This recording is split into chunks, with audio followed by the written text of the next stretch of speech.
talk to us about how you make that happen, how you intentionally, as a leader, break down those silos and allow for that more embedded type relationship, that more collaborative relationship. So step one to me is get very specific on the problem statement. Step two is collaboration, where the magic happens is often bottoms up. Get the drivers of that problem statement, the drivers that are going to actually solve this, and get them in a room.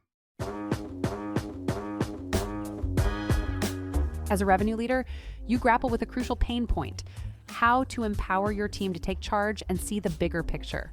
It's not just about getting the job done, it's about connecting their daily efforts to the organization's larger goals.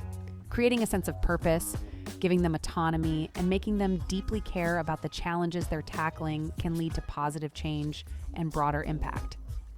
Yet, you're faced with the challenge of balancing priorities, fostering collaboration, and efficiently streamlining tools and systems to create a high-performing RevOps team. It's a delicate balancing act, figuring out how to align your team's work with the company's strategic vision while optimizing the processes that drive success. But Anil Kumar is here to share how to do it all. Anil Kumar was previously the head of revenue operations at Asana and is currently an operating partner at THL, where he brings a wealth of experience to drive operational excellence and strategic initiatives. In this episode of the Run Revenue Show, Anil discusses the importance of empowering employees, the key role that a RevOps team plays, and the concept of caring at scale. Listen through the entire episode to hear how these three things can help boost your company's revenue. I'm Kyle Coleman, sales pro turned SVP of marketing at Clary. Run Revenue is the show where revenue pros learn to stop revenue leak, achieve revenue precision, and grow their companies and careers. This is Run Revenue Show with Kyle Coleman. Hello, everybody, and welcome to this episode of the Run Revenue Show. I'm so excited to be joined today by my friend, Anil Kumar. Anil, how you doing? Great. Kyle, long time no see. I know we were in together in San Francisco and now we're virtually apart, but we have a very exciting topic today. And before we jump in, Anil, you are recently an operating partner at THL. You were previously the head of RevOps at Asana. Talk to us a little bit about this journey that you've been on. It's been a crazy one, that's for sure. I think I'll be the first to say that I have a career that does not look linear at all. It's quite a zigzag. It's one of those things where it was never done by intention. I started my career in consulting and finance. I did that for about a decade. Learned and cut my teeth out there. But when I came out west to build, really, like to build and to be a part of the tech scene and to learn and absorb as much as possible. So over the last 10 years, that's really what it's been about. Being at startups, being at late stage private, being at public companies, just trying to figure out how do you build these companies? How do you scale them? How do you grow them as fast as earthly possible on the revenue side, which is what led me to RevOps, actually. If you'd asked me back in 2013 or heck, in 2005 that I was going to be on a RevOps team or that be that thing that I was building, I'd tell you I had no idea what that was. And fast forward now, that is not just my specialty or my craft, but it's something I absolutely love doing and have a passion for.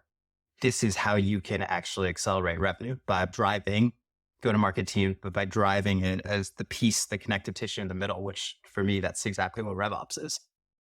We will see. We'll check back in a few months to see how this transition to private equity treats you, but I suspect there's going to be a lot of commonality and a lot of through lines between what you just described, that 20 years preceding this move and now.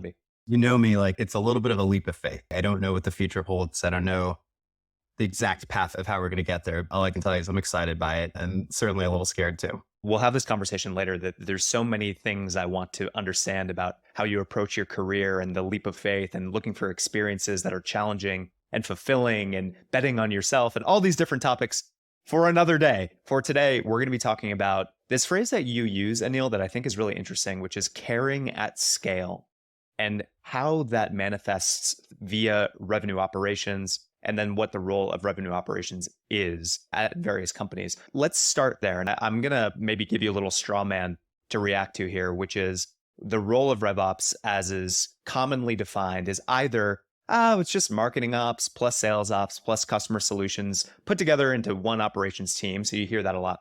Or you hear, it's just people that are responsible. It's a business unit responsible for implementing and managing our tech stack. And yes, those are components of it, but tell us what a real RevOps team is charged to do. I'll be honest with you, you always hear it by either the org design or that second one, implementing tech stack.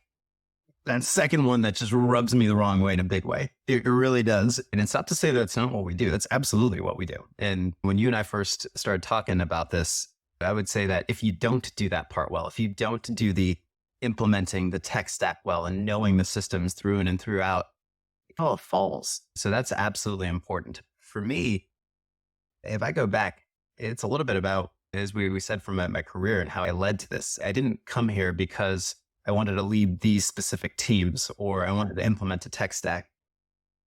I got into RevOps because I love revenue and I love driving revenue and I love finding a way to be the accelerant or that catalyst for revenue. From a personal perspective, that's why I do what we do. If you can find a way to be that catalyst or that leverage for a sales team and for a go-to-market team, then you're doing RevOps right. Fast forward to where we are now, and the question of what is RevOps then is be the accelerant or catalyst for revenue, but also be that connective tissue across those go-to-market teams. Find a way to actually be the through thread, if you will, from sales to post-sales and customer success through the actual deal lifecycle, even pre-deal lifecycle into marketing. Be that connective tissue. And then thirdly, be that thought partner. If you go back to my career, I started in consulting. I started as an advisor or thought partner to businesses. My goal is to make everybody on every one of my teams that thought partner to the teams that they actually support and serve. So if you can be a catalyst, if you can be an accelerant of revenue, and if you can be a thought partner, then you're doing it right. Catalyst, accelerant, and thought partner. I love that. And as a definition for so many other people in their careers, maybe not only RevOps people, but just like the way to approach your career and your impact. I love those three sort of vectors. I'm now thinking about if and how I'm doing that in my CMO role. Again, a conversation for another day, but love that a lot. You mentioned or started to answer the next question I was going to ask you, which is to double click into the role of a RevOps leader. And again, you use this phrase caring at scale. And I'm curious to understand what you mean. Do you mean caring about the people on your team? Do you mean caring about the processes that you're governing? What does caring at scale mean for you? And how does a leader make that happen? I'll put it a different way. You've known me for a while. Your team has known me for a while, and I've gone through my ups and downs. And what I think I've learned as I've scaled, as I've started to lead bigger mandate or larger scopes is, I think when I first got into a role like this, I thought that if I cared a lot, I could drive a team and I could drive impact. Because I think when you're an IC, when you are a super IC, when you're a manager, heck, when you're a manager of managers, there is an element of as long as Kyle or Neil cares a lot about what they do, you're going to be able to drive impact. And don't get me wrong, that doesn't go away. But I found that actually when I hit one of those road bumps in my career, it was because I was too focused on what can I do to drive. And fast forward now to what I've learned through my career, it's honestly got nothing to do with me. Caring at scale is finding a way to get us to care, finding a way to see how we can drive impact. If I can find a way to get the people around me to care about the problem statement in front of them, not the 10 problems across RevOps, but the problem statement in front of them. If I can get them to care deeply about it the way that I care about it, then we're going to win. To me, the fundamental difference, if I think about how I carry myself now as a leader, what I'd done at Asana versus what I did earlier in my career, the person implementing Clarity to think of themselves not as a tool admin, but the owner of a forecasting and pipeline process, the owner of the person who's going to drive discipline and standardization and build that operating cadence. If you can make other people, if you can find a way to drive them and empower them to feel ownership of what they do, that is the difference between being an administrator and being a driver. It is caring deeply and caring deeply because you have true ownership of not just the tool, but the outcome itself. That to me is caring at scale. Do people want that level of ownership, Anil? Everyone has different desires and drivers depending on where you are in your career and what gets you going. But I'm willing to bet most people do. The idea of clocking in, doing a 9 to 5, sure, work is a paycheck. We sell software for a living. But let me play it the opposite. If you can get folks to believe in the impact of what they do, if you can find a way to get them to have true ownership, man, it's a lot more fun. It's a lot more fun when you can actually go back and point at, actually, I did that. I did this thing to help a team. And by helping a team, I see the tangible impact of what I did. When people are vested, you get the most out of them. That is, again, when I think about the learnings for me as a leader, the fundamental difference is getting people vested in what they do and how it affects other people and how it actually helps other people. For me, more often than not, how I've gotten the best out of my teams and how I've gotten them to, again, care deeply about what they do. I hear a lot of other leaders, Anil, say the opposite, which is, oh, I don't want to put too much pressure on them, or I just want to give them a narrow set of tasks and they can check it off the list and know that they've done good work for the day. And I've always been like, that feels hollow. I believe your job as a leader is to connect the work that they're doing to the impact that they're having to establish that kind of ownership so that they're not just taking orders and killing tickets or whatever it may be, but rather they're thinking strategically about the impact that they can have, and then they're executing tactically to make that impact come to life. I actually think it's the most important thing that we can do. You think about the people who are listening to this right now. If I want to be a RevOps leader, if I want to be a marketing leader, or if I'm already a RevOps leader or a marketing leader, what's the most important thing that I can do when I'm ticking off my to-do list today or for the week, for the quarter, whatever it may be? It's get the right people on the bus, give them clarity of purpose, help them prioritize, but then motivate them by connecting the dots between what are we trying to do as a company? What are the strategic focus areas that we within marketing or customer success or sales or RevOps are tied to? And then what are you specifically doing? What are you doing that's going to connect to that actual roadmap and to that strategic vision? I can't stress that enough. Again, over the last 5 years, since I've started to really take on more leadership roles, that is the most important thing that I can do. If I can find a way to weave back that connection between your day-to-day grind, that thing that just feels like a 9 to 5 and can sometimes be miserable, if I can connect that to this is how we're going to drive impact and this is how we're going to change this business, and I can see the effect, that's leading. That's leading at scale. And again, that's caring at scale. So yeah, I think that is frankly the most important thing that we can do. Let's make this the tangible impact that you mentioned. Let's make this more real through the lens of revenue operations. What we hear from a lot of our customers, Anil, and I think you solved a lot of this in your previous roles, has been the biggest problem that's hiding in plain sight for revenue teams, which is this problem of revenue leak.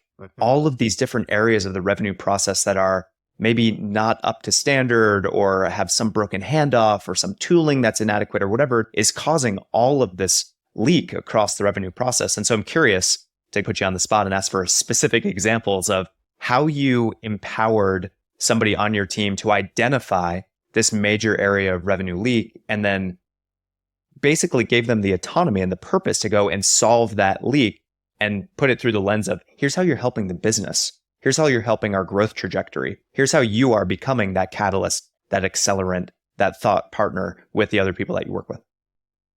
Talk a little bit about Asana, actually, for that example. One of the most important things that we did in RevOps over the last year was help build and implement a forecasting rhythm. This is one of those things where when I walked into this job, I was pretty damn passionate. This is something that we got to do at a leadership level. Folks knew that we needed to do it.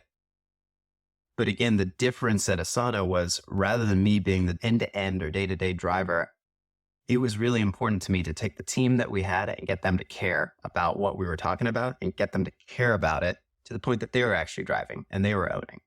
But if you go all the way back, on day one, if I were to say to Hans, the person who is our champion and our day-to-day driver, hey, you're going to build this forecasting process and you're going to design what it looks like, I'm pretty sure you'd say, I have no idea what you're talking about. Again, if you go back through how this has evolved, it was find a way to make sure that within an operations team, that person is not just implementing the tool, they actually fully understand the use case of it.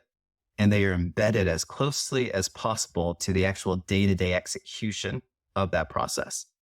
Super, super important that we did that. Super important that Hans understood the value of forecasting and saw the impact of the work that we were doing and actually had a vested interest in making it as good as possible. That was really important. Equally important was that we just had a phenomenal enablement leader who was driving the process as well. So now you had somebody designing the tool on the system side with Sam and process side with Hans. But then you had a absolutely really awesome enablement expert who was going to make it their mission to make sure that process was elegant, that it was fine-tuned, that it was connected to the actual sales motion, but then most importantly, that every seller on the ground got it. They could connect a sales process to how you build a pipeline and forecasting rhythm. They made it their mission to make sure that everybody understood it, that it was simple enough for them, and that they were engaged. So that, again, fast forward 3, 6, 9, 12 months later, everybody's in the tool on a day-to-day basis. Everybody is updating their pipeline on a deal-to-deal basis at an AE level. That fundamental change had nothing to do with me. It had everything to do with, because we had somebody in enablement who deeply cared about this and saw the outcome and saw the value in what we were doing. And because we found a way to empower our ops person to be that owner end to end of the process and the tool and the outcome, that is the reason that we've been able to make this mind shift in how we think about forecasting and how we think about pipeline from the bottoms up. Anil, and I want to double click into this keyword that you used, having these folks embedded with the business users that are actually going to be the power users of the tool or solution that's implemented. Another way that we think about that, and we hear a lot of our customers talk about it, is true collaboration between and among all the revenue critical employees that you have. It's so easy for the RevOps team to be siloed, or the commercial AEs to be siloed, or the SDRs. But when you have true collaboration, when you have folks that are embedded in each other's team meetings and in each other's workflows and everything like that, there's a huge unlock. Talk to us about how you make that happen, how you intentionally, as a leader, break down those silos and allow for that more embedded type relationship, that more collaborative relationship. I'll start by saying, at any company that I've been at, and I'm pretty sure anybody you ever talk to about this, they don't say it's a work in progress. If they don't say that it's highly imperfect, maybe it's the skeptic in me. I would push and I would prod and saying, you sure you got that? Where do we have room to grow and where do we have work to do with our team? Absolutely. Driving better alignment and getting that collaboration between teams. You can only get better at something like that. Why do I care about that? It goes back to what we're saying around RevOps. Be a catalyst, be a connective tissue, be a thought partner to the people who lead each of the components of go-to-market. That connective tissue is finding a way to be that collaborative partner. Tactically for me, how do you do that? As I think through each of the different experiences I've had, it's build off of a use case, build off of a problem statement that you're trying to solve. So I'll give you an example. Anywhere I go, one of the biggest pain points, 9 out of 10 times, is always going to be revenue lead within the lead funnel, within the demand gen funnel, because that is the ultimate handshake between your team in marketing or your teams in marketing, an SDR team, and eventually an AE team. And if you get really groovy at it, then you can bring in customer success because it's lifecycle marketing. That demand gen funnel, it's not nice to have collaboration. It is must have to have collaboration. And more often than not, all of us get it wrong because we're building each of our programs in silos. To answer the question in using that example, start with a very specific problem statement. I want to catalyze or accelerate that demand gen lead funnel. Get as specific as possible on what is the problem that you're trying to solve. And then the next thing is get very specific on what are the teams that are truly going to drive this. And what I mean by that is there's 2 ways that you can often do this. You can get everybody in a room and say, hey, we're going to have a pipeline meeting and we're going to do it every 2 weeks or once a month or what have you. And there's 20 people in the room. That's option 1. Option 2 is get a tiger team. I'm not talking about the CMO and the head of RevOps and the head of sales getting together. I'm talking about, honestly, a IC who's going to care about this on a demand gen team, on a marketing or marketing ops team, on a SDR team, on a RevOps team. I'm talking about 3, 4, 5 people who are going to meet, if not daily, then every 2 days. And they are the drivers of this. Step 1 to me is get very specific on the problem statement. Step 2 is collaboration, while essential at the top. Where the magic happens is often bottoms up. Get the drivers of that problem statement, the drivers that are going to actually solve this, and get them in a room. And get them in a room and get them to build that cadence and give them mini goals that are going to be basically behavior driven, that are going to lead to the outcome or output that you're seeking. That's really important. Once you have that tiger team, then the third step is, again, yes, establish those goals for driving daily habits. And then from there, empower them with how are you going to drive leverage? Once you actually know the metrics, in this particular case for a lead funnel, the metrics around conversion, the metrics around top of funnel, and the metrics around actual output of an SDR, you can start to see what are the actual knobs and levers that you can turn to actually drive it. But rather than me telling them what to do, I want to hear from them. How are they going to drive it? What are they going to do to 10x the actual leverage or impact of that funnel you'd be surprised. More often than not, they will come back with a very good plan. And it's on us, again, as leaders to empower them to go out and execute that. Get the right people in the room, get them to care, give them measurable yardsticks that are behavior based, that are input based. I love that, Anil. A lot of what you talk about is this pursuit of seeking out and finding leverage or points of leverage across the business. And you just mentioned that part of the lead funnel that obviously is such an enormous leverage point and is unfortunately underserved in many ways. How do you think about and how do you help your teams, I should say, identify where leverage may exist across the business? It feels like all the conversation we've had to this point, Anil, is coalescing around this point where if you get people bought in, if they understand the vision, if they understand their purpose, if they understand their impact, and if you have them working on the highest leverage things, that seems like the missing ingredient that we haven't yet spoken about. That's a tough one. That's a tough one, Kyle, because the opposite side of this, which is what is your team in marketing doing on a day-to-day basis? What is my team in RevOps doing on a day-to-day basis? I don't know about you, but more often than not on my side, they're putting out fires, an insane amount of fires, because it feels like that, like your hair is on fire and I've got to do 12 things today and only have time for 4. I think about my own, like where I have growth and where I can be better as a leader. That idea of point of leverage, I actually think a lot of times people have a pretty good idea of what they should be doing. It's just a question of how do I get there and how do I make space and time for doing that? That prioritization is so freaking important. And it's so freaking important as, again, if you're an IC, if I'm an individual contributor, knowing what are the 3 things that I'm going to do today, or actually, honestly, what is the 1 thing that I'm going to do today? And what are the 2 to 3 things that I'm going to do this week? Do that on your Sunday night, do that on your Monday morning, like plan that out and plan that out every day, every morning. But then fast forward, if you're a manager or if you're a manager of managers or a business unit leader, it's the same darn thing. What am I going to do? What is my 1 thing today? And then from there, what are the couple things that I know are my big rocks this week? And then keep framing it. What do I have to do this month? What am I going to do this quarter to achieve success?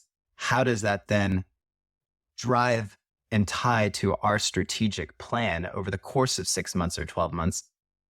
Back to that point of purpose, it's connecting purpose to the roadmap, but ensuring that you have clarity there, because if you don't have clarity, it's impossible to prioritize.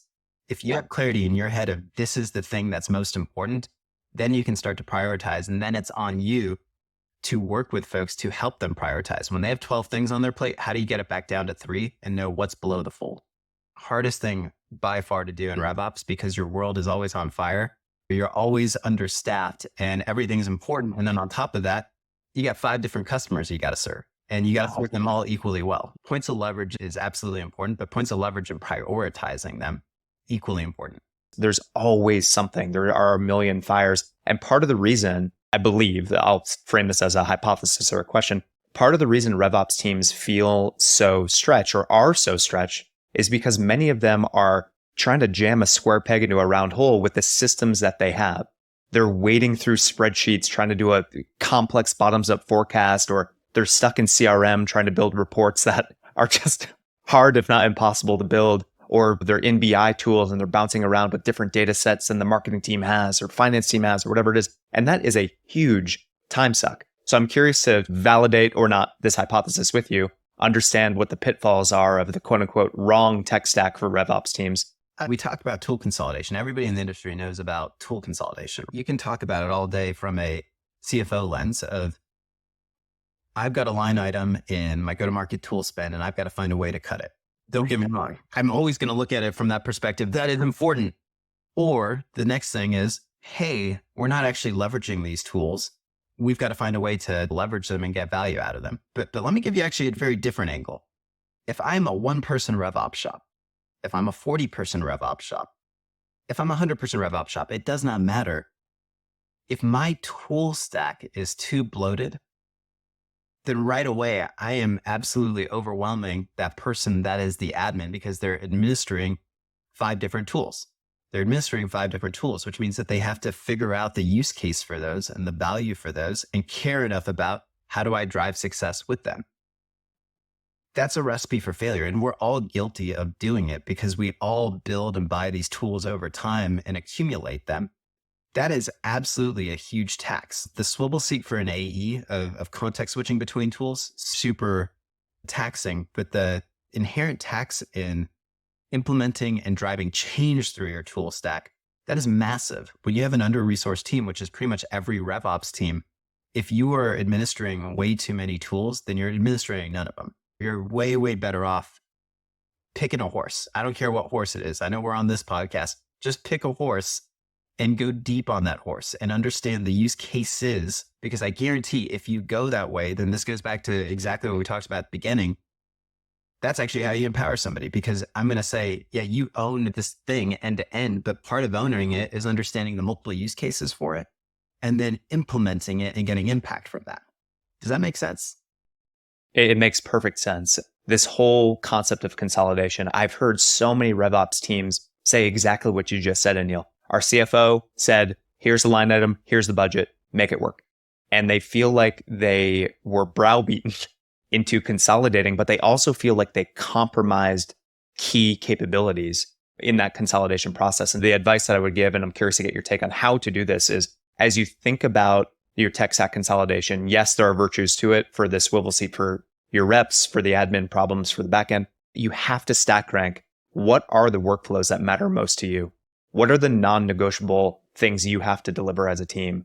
And be really intentional about that. And then be really critical with the vendors you're speaking with to say, can you deliver on these top 5 things that I have? The other 15 things are below the line, but these top 5, we cannot compromise. It's going to be different for different teams. This isn't BS. This is actually I'm on text threads with former colleagues and now close friends where we had this conversation on a pretty regular basis of, oh my God, I've got to find a way to streamline my tech stack. What do I do? It's interesting because every one of us ends up having a different answer in what we end up keeping or what we end up investing in. But it goes back to what you just said, which is build your framework.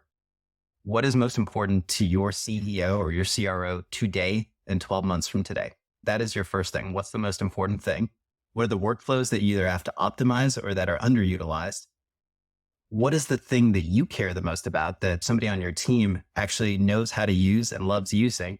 And then invest in it. That goes back to my point around bet on the horse that's going to be your winning horse. And for each team, it's going to be different based off of that framework of what's most important to them is in terms of the problem that they're trying to solve, where they have the most room to go, and then who's going to actually support them the best in that process. We talked about caring at scale, caring about your business, your revenue streams, the way that you get work done, the revenue process in general is critical. You have to really care so that you can understand where the points of leverage are and you can prioritize those things. Caring at scale also manifests through the people that you have and empowering them with purpose, with autonomy, with mastery of their craft. And if you can do both of these things, and as a leader, a RevOps leader, care about both of these vectors at the same time, you're going to set yourself up for success. And certainly in everything I've seen and heard from you, Anil, it sounds like that's your recipe that you've been writing for the last 20 years.